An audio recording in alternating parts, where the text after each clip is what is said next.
సమ్మర్లో ఇలా రాగి జావ చేసుకొని తాగితే చల్లగా చాలా బాగుంటుంది, హెల్దీ కూడా. దీని ప్రాసెస్ నేను ఎలా చేశానో, దీంట్లో ఏమేసి చేశానో చూపిస్తాను. నేనైతే ఫస్ట్ ఒక కటోరా అయితే రాగులు పిండి అయితే తీసుకున్నాను. నేను ముందే కిలో పట్టించి పెట్టుకుంటున్నానండి ఇంట్లో.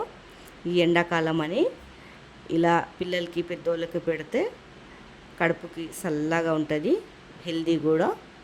నేనైతే కొద్దిగా నీళ్ళు పోసుకొని ఈ రాగి పిండిని అయితే కలుపుకొని పక్కకైతే పెట్టుకున్నాను. తర్వాత ఒక గిన్నె తీసుకున్నాను, దాంట్లో కొలతగా 3 గిలాసాలు అయితే నీళ్ళు పోసుకున్నానండి. తర్వాత మనకు టేస్ట్కి సరిపోయేంత ఉప్పు వేసుకున్నాను.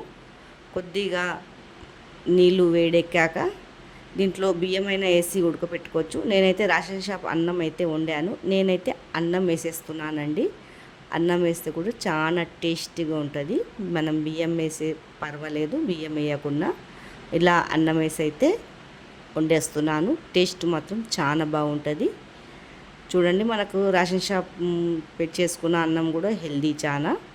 తర్వాత ఈ బాగా మసిలిపోయాక నీళ్ళు పైనుంచి ఈ రాగి పిండి అయితే వేసేస్తున్నాను. వేసాక ఇది మంచిగా లుండలు కట్టకుండా ఇలా మంచిగా అయితే కలుపుకోవాలా. ఏం లుండలు అయితే కట్టొద్దు, సిమ్ మంట మీదనే ఉడకనియాలి దీన్ని. చూడండి, ఇలా అంతా ఉడుకుతుంది. ఈ పిండిని అయితే బాగా ఉడకని పెట్టాలా, సిమ్ మంట మీద కలుపుతూనే ఉండాలా, కింద మాడిపోకుండా.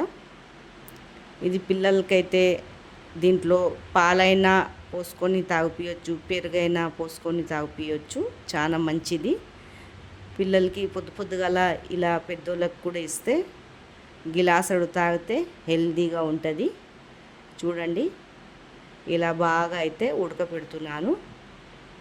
బాగా ఉడికిపోయాల పిండి, లేకపోతే పిండి వాసన వస్తుంది. పిండి వాసన లేకుండా సిమ్ము మంట మీద మంచిగా ఇలా కుతలాడలాగా మంచిగా ఉడకపెడుతున్నానండి. ఇదంతా బాగా ఉడికిపోవాలా.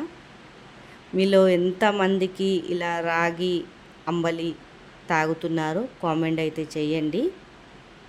ఎంతమందికి ఇష్టం ఉన్నది కూడా ఇలా రాగి అంబలి తాగడము.